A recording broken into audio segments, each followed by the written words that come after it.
देखिए, अब हम संगत कोण और करस्पॉन्डिंग एंगल के बारे में समझेंगे। ये पेयर होता है, ये भी क्या है, पेयर ऑफ एंगल्स, मतलब यहाँ पे भी दो एंगल्स का एक आपको पेयर मिलेगा, ठीक है।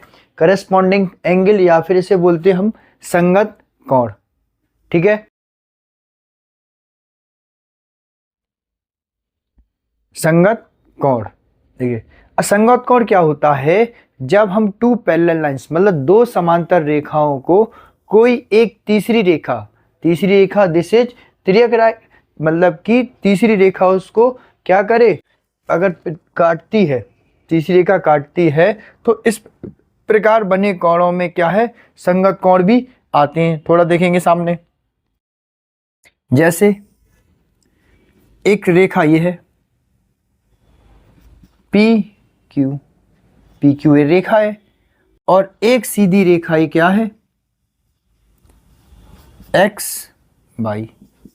अब देखिए एक्स वाई, एक्स और वाई दो क्या हैं, समांतर रेखाएं हैं। एक्स वाई क्या है, दो समांतर रेखाएं। समांतर रेखाएं मतलब ऐसी रेखाएं या फिर पैरेलल लाइंस, ऐसी रेखाएं जिनके बीच में क्या हो, फिक्स डिस्टेंस हो, मतलब समान दूरी हो। ये लाइंस कभी भी आपस में मिलेंगी नहीं, मतलब ये रेखाएं कभी भी आपस में एक दूसरे को इंटरसेक्ट नहीं कर सकती, मतलब काट नहीं कर सकती हैं। अगर इस सिचुएशन में अगर कोई तीसरी रेखा मतलब थर्ड रेखा इन दोनों लाइन को क्या करती है, इंटरसेक्ट करती है या फिर काटती है, तो इस प्रकार 8 एंगल फॉर्म होते हैं, मतलब 8 एंगल बनते हैं। देखिए जरा,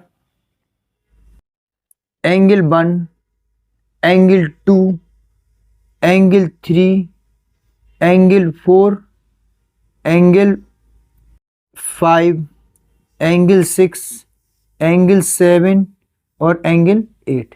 समझिए, जब दो समांतर रेखाओं को एक तिर्यक रेखा मतलब ट्रांसवर्सल लाइन जब इंटरसेक्ट करती है, तो इस प्रकार क्या बनते हैं, 8 एंगल बनते हैं। मतलब ये रेखाएं क्या है यहाँ पे, तो यहाँ हम लिखेंगे क्या है, पी क्यू क्या है, समांतर है किसके, एक्स वाई के। पी क्यू रेखा क्या है, एक्स वाई के क्या पैरेलल है या फिर समांतर है। और ये एक रेखा है एम और एम, तो एम एन क्या है, एक तिर्यक रेखा है। एम एन यहाँ पर क्या है, तिर्यक रेखा, जिसे बोलते हैं ट्रांसवर्सल लाइन। और पी और क्यू क्या है, P Q and X Y क्या है, पैरेलल लाइंस या फिर समांतर रेखा। देखिए अब इस प्रकार कितने 8 एंगल्स फॉर्म हो रहे हैं, पर नहीं बन रहे। अब इन एंगल्स में अब हम देखेंगे कौन से एंगल करस्पॉन्डिंग एंगल है, कौन से एंगल करस्पॉन्डिंग एंगल है। ये पहचानने के लिए सबसे पहले हमें समझना पड़ेगा कि जब दो समांतर रेखाओं को एक सरल रेखा क्या करती है, काटती है, जिसे हम तिर्यक रेखा बोलते हैं। और तिर्यक रेखा के, देखिए यहाँ से देखिए, तिर्यक रेखा के एक ही ओर बने कोणों को हम क्या बोलेंगे, संगत कोण कहेंगे। देखिए ये तिर्यक रेखा है एम और एन। अब इसके वन साइड देखिए, इस साइड वाले जो एंगल बने हैं, देखिए ये एंगल और ये एंगल, इसको देखिए आप, ये क्या कहलाएंगे, संगत कोण। इसी प्रकार से एंगल 2 और एंगल 6 क्या हो जाएंगे, आपस में करस्पॉन्डिंग एंगल होंगे। एंगल 1 और एंगल 5 क्या होंगे, आपस में करस्पॉन्डिंग एंगल होंगे। फिर थोड़ा और देखिए, एंगल 4 और एंगल 8 ये भी आपस में करस्पॉन्डिंग एंगल होंगे। तो एंगल 3 एंड एंगल 7 ये भी क्या होंगे, आपस में करस्पॉन्डिंग एंगल होंगे। तो कितने पेयर बन रहे हैं आप देखेंगे, तो हम लिखेंगे, इधर देखिए पहला युग्म, देखिए पहला पेयर किसका बनेगा, पहला पेयर बनेगा angle first and angle 5। Angle first comma angle 5 ये क्या है, आपस में क्या है, संगत कोण।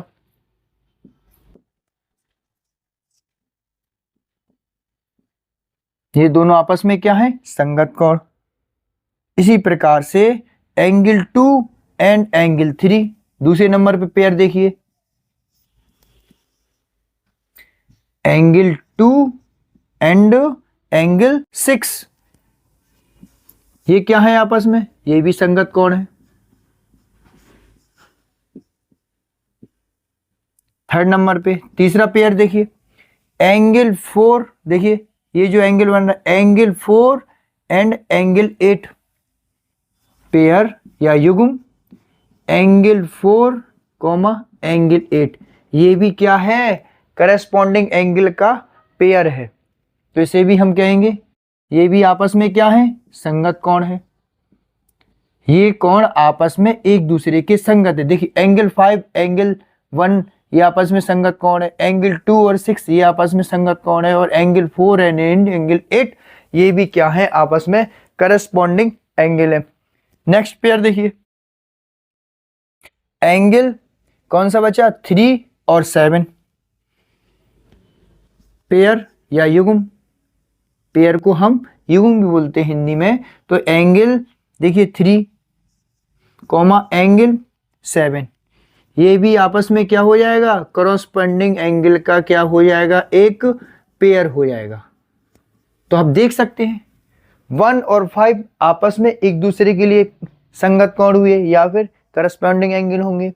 2 और 6 ये आपस में एक दूसरे के लिए संगत कोण होंगे। 4 और 8 ये आपस में एक दूसरे के लिए संगत कोण होंगे। 3 एंड 7 ये भी आपस में एक दूसरे के लिए संगत कोण होंगे। जब हमने संगत कोण को समझ लिया है, ये देखिए यहाँ पे 2 पॉइंट पे क्या कर रही है, इंटरसेक्ट कर रही है ये लाइन, ठीक है। तो 1 और 5 आपस में करस्पॉन्डिंग एंगल होंगे, 4 और 8 आपस में करस्पॉन्डिंग एंगल होंगे, 2 और 6 आपस में करस्पॉन्डिंग एंगल होंगे। इसी प्रकार 3 और 7 ये भी आपस में करस्पॉन्डिंग एंगल होंगे। देखिए जब हमें करस्पॉन्डिंग एंगल पता चल ही गया है, तो अब ये देखिए संगत कोण मीन्स करस्पॉन्डिंग एंगल हमेशा क्या होते हैं, इक्वल होते हैं। ये एंगल्स आपस में एक दूसरे के क्या होते हैं, इक्वल होते हैं, मतलब बराबर होते हैं। तो हम कह सकते हैं एंगल 1 इक्वल टू एंगल 5, क्योंकि ये क्या है, संगत कोण है। एंगल 2 इक्वल टू एंगल 6 होगा, ये भी क्या होगा, संगत कोण है, इसलिए एंगल 4 इक्वल टू एंगल 8 ये भी क्या है, आपस में बराबर होंगे। Angle 3 equal to angle 7। इस प्रकार से हमने समझ लिया है कि संगत कोण किस प्रकार बनते हैं और ये आपस में एक दूसरे से बराबर होते हैं, ठीक है। जब दो समांतर रेखाओं को, पैरेलल लाइंस को एक तीसरी रेखा मतलब ट्रांसवर्सल लाइन इंटरसेक्ट करती है, मतलब 2 पॉइंट पे काटती है, तो इस प्रकार 8 एंगल बनते हैं, ठीक है। 8 एंगल में मतलब 8 कोणों में ये जो 4 पेयर बने हुए हैं, ये आपस में एक दूसरे के संगत पेयर के, संगत कोणों के क्या है, ये पेयर है। अब हम एकांतर कोण के बारे में समझेंगे। इसे इंग्लिश में बोलते हैं अल्टरनेट एंगल्स। अल्टरनेट एंगल्स, ये भी एंगल्स आपके पेयर में होंगे, मतलब यहाँ पे भी 2 एंगल्स को आपस में कंपेयर किया जा रहा होगा। देखिए जरा, जब किन्हीं 2 समांतर रेखाओं को कोई एक सरल रेखा मतलब तिर्यक रेखा कोई काटती है, तो तिर्यक रेखा के विपरीत ओर बने कोणों को क्या बोलते हैं, हम एकांतर कोण कहते हैं। जरा देखिए, अगर सपोज कीजिए ये क्या है, 2 पैरेलल लाइंस, मतलब 2 समांतर रेखाएं, पी क्यू, पहली रेखा का नाम क्या है, पी क्यू, और दूसरी लाइंस का नाम या रेखा का नाम क्या है, एक्स वाई। इसको एक तिर्यक रेखा मीन्स ट्रांसवर्सल लाइन, इसे क्या बोलते हैं, इसे तिर्यक रेखा भी बोलते हैं और ट्रांसवर्सल लाइन भी बोलते हैं, एम एन। एक ट्रांसवर्सल लाइन या तिर्यक रेखा जब 2 पैरेलल लाइंस को क्या करती है, आपस में इंटरसेक्ट करती है, कितने पॉइंट पर, 2 पॉइंट पर। ये फर्स्ट पॉइंट है एंड ये सेकंड पॉइंट, ठीक, सेकंड पॉइंट, क्लियर। तो इस प्रकार कितने एंगल्स फॉर्म होते हैं, 4। This is first, second, third, fourth, fifth, 6, 7 और 8। अब समझेंगे इन एंगल्स में अल्टरनेट एंगल्स किस टाइप से हम समझ सकते हैं।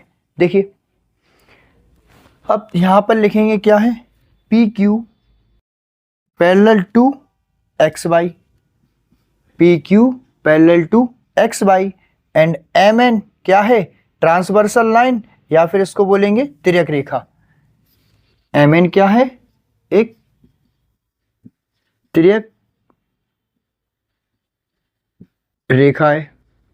इस प्रकार कितने कोण बनेंगे, देखिए अल्टरनेट एंगल भी आपके टू टाइप्स के होंगे, एक वो इंटीरियर अल्टरनेट एंगल और एक एक्सटीरियर अल्टरनेट एंगल।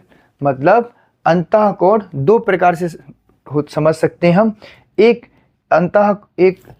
एकांतर कोण दो प्रकार से समझ सकते हैं, एक तो अंतः एकांतर कोण और एकांतर बाह्य कोण। जरा देखेंगे बनते कैसे, सबसे पहले इस लाइन को समझेंगे। तिर्यक रेखा के विपरीत ओर बने कोण, देखिए ये पैरेलल लाइंस पहली है, ये समांतर रेखा दूसरी है, यहाँ पे एक तिर्यक रेखा ये आ रही है, देखिए इस टाइप से इस तिर्यक रेखा के एक कोण, देखिए जैसे एंगल 4 हमने समझा है, एंगल 4 ये क्या है, तिर्यक रेखा के इस तरफ है, इसी प्रकार से इसके जस्ट अपोजिट मतलब विपरीत साइड में, मतलब तिर्यक रेखा के विपरीत साइड में क्या है, एंगल 6। तो एंगल 4 और एंगल 6 क्या हो जाएंगे, एकांतर कोण हो जाएंगे। इसी प्रकार से तिर्यक रेखा में फिर देखिए आप, ये एंगल 3 इस साइड है और जस्ट इसके अपोजिट मतलब विपरीत डायरेक्शन में देखिए तिर्यक रेखा के इस तरफ एंगल 5 है। तो इस प्रकार एंगल 3 और एंगल 5 ये भी एकांतर कोण हो जाएंगे, ठीक है। और थोड़ा और देखेंगे, इसी प्रकार देखिए एंगल 1 ये क्या है, तिर्यक रेखा के इस तरफ है, इसी प्रकार एंगल 7 क्या है, इस तिर्यक रेखा के क्या है, इस साइड है। इसको देखिए एंगल 2 तिर्यक रेखा के इस तरफ है और इसी एंगल 8 क्या है, तिर्यक रेखा के इस तरफ है। तो इस प्रकार ये 8 एंगल ये आपस में क्या है, इसमें 8 एंगल क्या है, अल्टरनेट एंगल्स हैं। बट कितने पेयर्स में बनेंगे, ये भी आपके कितने पेयर से बनेंगे, 4 पेयर में बनेंगे। देखते हैं चलिए। अब पहले देखते हैं एकांतर अंतः कोण कौन से होंगे। ये सब एकांतर कोण तो हैं, लेकिन इसमें एकांतर अंतः कोण कौन से होंगे तो देखेंगे। अब देखिए अंतः कोण मतलब अंदर के कोण, मतलब इंटीरियर एंगल जैसे हम बोलेंगे। तो देखिए एंगल पहला लिखिए एंगल 4 और जस्ट इसके विपरीत क्या है, तिर्यक रेखा के इस तरफ कौन है, इसके तिर्यक रेखा के 6, एंगल 4 कोमा एंगल 6। देखिए एंगल 4 और एंगल 6 ये क्या है, आपस में एकांतर कोण है। एकांतर कोण में ये क्या है, एकांतर अंतः कोण है। ये क्या है आपके एकांतर अंतः कोण, या इसको बोलेंगे हम alternate interior angle, interior angles. नहीं समझे, तो एंगल 4 और 6 क्या है, अल्टरनेट इंटीरियर एंगल्स या फिर एकांतर अंतः कोण। इसी टाइप से 5 और 3 देखिए angle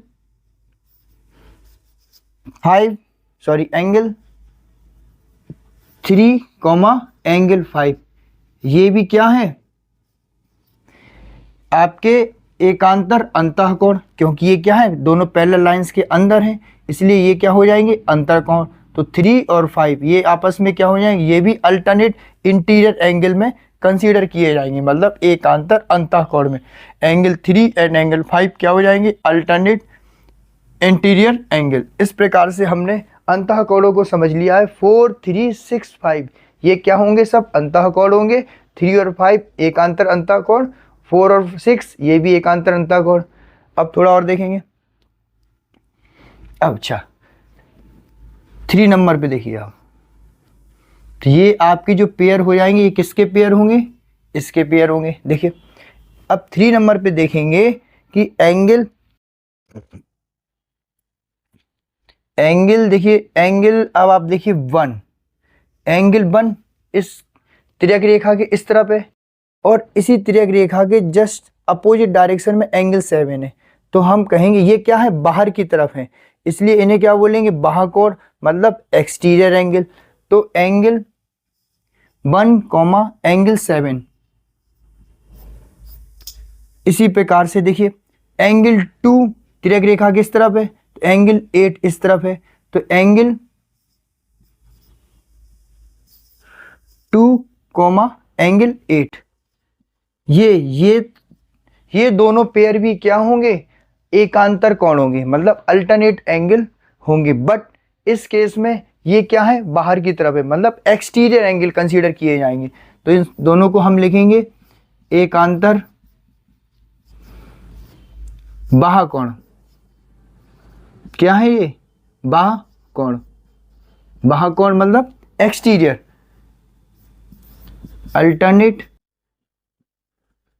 alternate exterior angle, alternate exterior angles. तो इस टाइप से हमने समझ लिया है कि एकांतर कोण जो होते हैं वो तिर्यक रेखा के विपरीत साइड बनते हैं। और ये कितने टाइप्स के होते हैं, एक इंटीरियर एंगल में होते हैं अल्टरनेट एक्सटीरियर एंगल में होते हैं, मतलब एकांतर अंतः कोण होते हैं और एकांतर बाह्य कोण होते हैं। चलिए थोड़ा और समझेंगे। जब इस प्रकार से चारों एंगल समझ गए, अब एकांतर कोण क्या होते हैं, आपस में बराबर होते हैं। देखिए जब एकांतर कोण हमने बनाना सीख ही लिया है तो ये क्या होंगे, आपस में बराबर भी होते हैं। देखिए इस प्रकार से अगर देखा जाए तो एंगल 4 किसके इक्वल हो जाएगा, एंगल 6 के। क्यों, एकांतर अंतः कोण, और हमने आपको बताया एकांतर कोण क्या होते हैं, आपस में बराबर होते हैं, मतलब alternate angle always equal. Angle 3 equal to angle 5, ये भी क्या हो, एंगल 3 इसके इक्वल हो जाएगा, एंगल 4 एंगल 6 के इक्वल हो जाएगा। क्यों, क्योंकि ये क्या है, alternate angle. Angle 1 equal to angle 7, angle 1 equal to angle 7, because क्योंकि ये अंतः बाह्य कोण है, मतलब अल्टरनेट एक्सटीरियर एंगल है। Angle 2 equal to angle 8, angle 2 equal to angle 8। तो ये हमने ये समझ लिया है इसमें कि अंतः एकांतर कोण दो प्रकार के होते हैं, अंतः एकांतर अंतः कोण और एकांतर बाह्य कोण, मतलब alternate interior angle, alternate exterior angle. और किस टाइप से फॉर्म होते हैं ये भी हमने आपको बनाना सिखा दिया है। और ये आपस में क्या होते हैं, इक्वल होते हैं, इसलिए हमने इनको इक्वलिटी भी आपको शो की है। देखिए अब हम क्रमागत अंतः कोण मतलब कॉन्सिक्यूटिव इंटीरियर एंगल्स के बारे में समझेंगे कि ये किस प्रकार के कोण होते हैं, इन्हें हम कैसे बना सकते हैं और कैसे इनका पेयर निकाल सकते हैं। क्रमागत अंतः कोण, क्रमागत अंतः कोण, देखिए तिर्यक रेखा के एक ही ओर बने अंतः कोणों को हम क्रमागत अंतः कोण कहते हैं। सबसे पहले हम क्या करेंगे, दो समांतर रेखाएं बनाएंगे। इस प्रकार से हमने दो समांतर रेखाएं बनाई है। एक समांतर रेखा पी क्यू है और दूसरी समांतर रेखा है हमारी एक्स और वाई है। इस समांतर रेखा को एक तिर्यक रेखा मतलब क्या है, ट्रांसवर्सल लाइन, जिसका नाम क्या है, एम और एन, क्या कर रही है, 2 पॉइंट्स पे क्या कर रही है, ये इंटरसेक्ट कर रही है, मतलब काट रही है। तो इस प्रकार कितने एंगल्स बनेंगे, इसके पहले हमने आपको बताया था 8 एंगल्स यहाँ पर बनते हैं। 1 2 3 4 5 6 7 एंड 8, ठीक है। तो इसके पहले हमने आपको और भी अल्टरनेट एंगल्स के बारे में बता दिया है और अल्टरनेट इंटीरियर एंगल्स के बारे में बताया है, अल्टरनेट एक्सटीरियर एंगल्स के बारे में बताया है एंड करस्पॉन्डिंग एंगल के बारे में हमने समझा दिया है। अब हमें समझना है कि क्रमागत अंतः कोण मतलब कॉन्सिक्यूटिव इंटीरियर एंगल क्या होता है। ये इधर देखिए, सबसे पहले ये क्या है, एक ट्रांसवर्सल लाइन है, मतलब तिर्यक रेखा है। तिर्यक रेखा के एक और बने अंतः कोण, देखिए तिर्यक रेखा के एक और बने, इस तरफ अगर हम मेंशन करेंगे तो ये देखिए ये जो एंगल है 1 और 8 ये क्या हो जाएंगे, ये बाह्य कोण हो जाएंगे। और इस तरफ से अगर यहाँ पे देखेंगे तो 4 और 5 क्या हो जाएंगे, ये अंदर की तरफ है, तो ये आपके अंतः कोण हो जाएंगे। देखिए ये अंतः कोण है तिर्यक रेखा के लिए, ये क्या है आपस में बाह्य कोण है यहाँ पर। तो तिर्यक रेखा के एक और बने अंतः कोण, यहाँ पे 4 और 5 अगर लेते हैं तो यहाँ पे हमें 3 और 6 लेना पड़ेगा। तो एक पेयर क्या है, फर्स्ट पहला युग्म क्या है आपका, मतलब फर्स्ट पेयर क्या बनेगा, गौर से देखेंगे 4 और 5, यही तो अंतः कोण है ना, मतलब अंदर के कोण है, मतलब इंटीरियर एंगल है। 1 और 8 तो एक्सटीरियर हुए, तो 4 और 5 को कंसीडर करेंगे तो पहला पेयर होगा एंगल 4, एंगल 5, ये क्या हो जाएंगे, ये अंतः एकांतर कोण, मतलब क्रमागत अंतः कोण होंगे ये। एक ये हो जाएगा पेयर। और दूसरा पेयर किसका बनेगा, दूसरा आपको जो पेयर बनेगा 3 और 6 का, क्योंकि 2 और 7 क्या है, ये एक्सटीरियर एंगल है, मतलब ये बाह्य कोण है, और हमें कंसीडर करना है केवल इंटीरियर एंगल, मतलब अंतः कोण। तो यहाँ पे देखिए 3 और 6 ये भी क्या है, इस जो ट्रावर्सल लाइन है इसके क्या है, इंटीरियर में है। देखिए आप, है कि नहीं इंटीरियर में। तो हम कह सकते हैं कि एंगल 3 एंड 6 ये क्या है, आपस में एक दूसरे के लिए क्या है, कॉन्जुगेटिव इंटीरियर एंगल्स हैं। तो ये भी क्या हो जाएंगे, एक पेयर हमारा ये है एंगल 3 एंड एंगल 6, ये भी क्या है आपस में कॉन्जुगेटिव इंटीरियर एंगल। तो एंगल 4 और 5 एंड एंगल 3 और 6 क्या हो गए, ये आपके कॉन्जुगेटिव इंटीरियर एंगल, मतलब क्रमागत अंतः कोण होते हैं। तो इस प्रकार से हमने समझ लिया है कि क्रमागत अंतः कोण क्या होते हैं, ये अंदर वाले कोण बट सेम साइड के, ये अंदर वाले कोण लेकिन सेम साइड के। तो ये कोण क्या हो जाएंगे कि इनको क्या बोलेंगे हम, एक पेयर ये बनेगा, एक पेयर ये बनेगा। तो 4 और 5 एक दूसरे के लिए क्या होंगे, एक कॉन्जुगेटिव इंटीरियर एंगल, 3 और 6 ये एक दूसरे के लिए ये भी कॉन्जुगेटिव इंटीरियर एंगल्स कहलाएंगे। ठीक है, एक पेयर ये बना है और एक पेयर ये बना है। अब देखिए जब ये क्रमागत अंतः कोण मतलब कॉन्जुगेटिव इंटीरियर एंगल्स हम बना लेंगे तो इनका जो पेयर बनेगा, तो इस पेयर में जो एंगल्स होंगे उन दोनों का सम कितना होना चाहिए, 180 डिग्री। अगर 180 डिग्री सम होगा इसका मतलब 2 एंगल्स का सम अगर 180 डिग्री है, मतलब 2 एंगल्स की माप 180 डिग्री हो रही है, इट मीन्स वो दोनों एंगल आपके क्या हो जाएंगे, समपूरक, मतलब क्या होंगे, सप्लीमेंट्री एंगल। तो हम कह सकते हैं कि एंगल 4 प्लस एंगल 5 का सम कितना होगा, 180 degree, and angle 3 plus angle 6 का सम कितना हो जाएगा, 180 डिग्री। क्यों, बिकॉज क्योंकि ये कॉन्जुगेटिव इंटीरियर एंगल है, मतलब क्रमागत अंतः कोण है, इसलिए इनका सम हमेशा क्या होगा, 180 डिग्री। मतलब ये दोनों एंगल एक दूसरे के लिए, मतलब ये इसके लिए, मतलब 3, 4 और 5 एक दूसरे के क्या हो जाएंगे, संपूरक, मतलब सप्लीमेंट्री एंगल होंगे। 3 और 6 ये भी आपस में एक दूसरे के क्या होंगे, सप्लीमेंट्री या फिर संपूरक कोण होंगे। ठीक है, अगर संपूरक कोण होंगे या सप्लीमेंट्री एंगल होंगे तो ये एंगल्स का जो सम है इनका 180 डिग्री सम होगा, इनका भी जो योग होगा वो आपस में क्या होगा, 180 डिग्री। मतलब एंगल 4 और एंगल 5 का योग 180 डिग्री और 3 और 6 का योग 180 डिग्री हो गया। इस प्रकार से हमने समझ लिया है कि क्रमागत अंतः कोण या कॉन्जुगेटिव इंटीरियर एंगल क्या होता है।